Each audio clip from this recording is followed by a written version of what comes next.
네, 홀짝 박사의 주도주 꿀팁 순서입니다. 와운에서 김문석 파트너 연결되어 있습니다. 안녕하세요.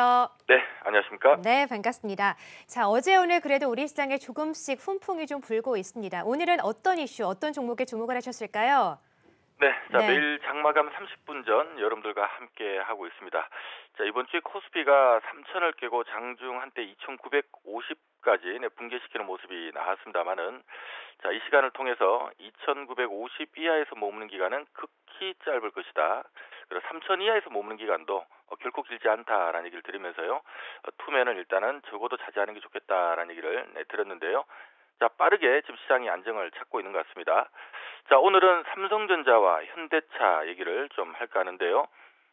대한민국 시가총액 상위 넘버 원투 하는 기업이기 때문에 어찌 본다면 시장이 좀 방향이 돌았다라는 관점에서 이런 종목들 좀 준비했다라고 이해하시면 될 것 같습니다. 자, 먼저 삼성전자 얘기부터 좀 하도록 하겠는데요. 자, 어제는 3월달 선물 옵션 만기일이었습니다. 이 모두의 우려를 딛고요. 어제 우리 증시는 올라서 끝이 났는데, 자, 어제 좀 특징적인 부분이 하나가 있었죠. 외국인들이 장중 내내 좀 사들이는 모습을 줬습니다만은, 특히 장 막판 동시호가에서 외국인들이 현물을 대거 매수하는 모습이 잡혔는데요. 어제 외국인들이 하루에 한국 증시를 사들인 물량이 1조 7천억이나 샀습니다. 지난 2011년도에 하루 순매수 최대 금액이 역대 1조 7천 한 400억 정도 되는데요. 어제가 1조 7천 80억. 두 번째로 가장 많은 규모의 매수가 들어왔는데요. 특히 선물 옵션 만기일 날 그것도 동시호가에 막판에 물량이 많이 들어왔다는 것은 상당한 좀 의미가 있지 않나라는 생각이 듭니다. 참조로 어제 1조 7천억 순매수 가운데 거의 한 1조 원은 IT 쪽으로 들어왔고요. 그중에서도 한 절반인 4,900억은 삼성전자 쪽으로, 남은 물량은 SK하이닉스 쪽으로 한 2,500억 정도 들어온 것 같습니다.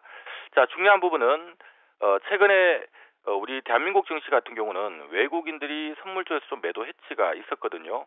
아무래도 이제 금리 관련된 이슈가 좀 불거지다 보니까 이런 것들이 이머징 증시 수급을 좀 취약시키는 원인이 됐고요.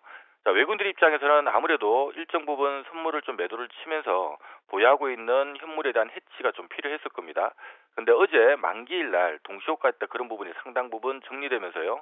현물 쪽에서 오히려 스위칭해서 주식을 사들였다라는 부분은, 자, 이것이 의미하는 부분은 이 금리 이슈 때문에 최근에 글로벌 증시가 흔들렸고, 특히 이머징 증시가 많이 영향을 받았습니다. 특히 이머징 증시 내에서는 제가 이 시간을 통해서 한번 말씀드렸던 부분이, 시장의 외부 위험 요소가 터지게 되면 이머징 증시 내에서도 가장 유동성이 좋은 한국이 빠질 때는 가장 먼저 빠지고 오를 때는 가장 먼저 오른다라는 얘기를 드렸는데요. 자, 이것 때문에 사실 이번 주 우리 시장이 참 힘들었던 부분인데, 자, 어쨌든 어제 외국인들의 선물이나 현물 쪽 매매 패턴을 놓고 봤을 때는 이 금리 이슈 때문에 이머징 쪽에 좀 해치 들어갔던 부분들을 일단 청산을 시키고요. 현물 쪽으로 스위칭하는 이런 모습이 나왔다는 얘기는 금리 이슈에 따른 이머징 증시의 위험 요소를 이 정도면 이제 일단락된 것 같다라고 파악을 했다라는 얘기가 됩니다. 자, 이렇게 된다면 아무래도 시가총액 1위 기업인 삼성전자가 덩치도 크겠다. 이머징 쪽에 수급이 좀 돌아서는 가운데서는 같이 그 개를 함께 따라가지 않을까라고 보고 있고요. 때마침 지금 미국의 오스틴 공장이 한파로 지금 가동 중단됐다가 2월 24일 날 이제 재가동이 시작됐는데요. 물론 이제 완전 복구는 한 5월 정도는 돼야 되겠습니다만은, 자, 이것이 의미하는 부분은 당분간 이 디램 풍기 현상 때문에 이 삼성전자의 디램 부분의 실적도 기대 이상이 1, 4분기에 나올 수 있다라는 얘기가 되고요. 그다음에 이제 5월 달에 완전 복구 들어갈 때쯤 되면 또 2분기, 3분기 또 성수기 실적에 대한 기대감이 붙을 수가 있기 때문에 일단 대한민국 시가총액 1위 기업인 삼성전자의 흐름이 좀 앞으로 양호하게 전개될 가능성이 높다는 것들 좀 관심 있게 보시면 좋을 것 같고요. 자, 두 번째는 현대차 얘기를 좀 드릴까 합니다.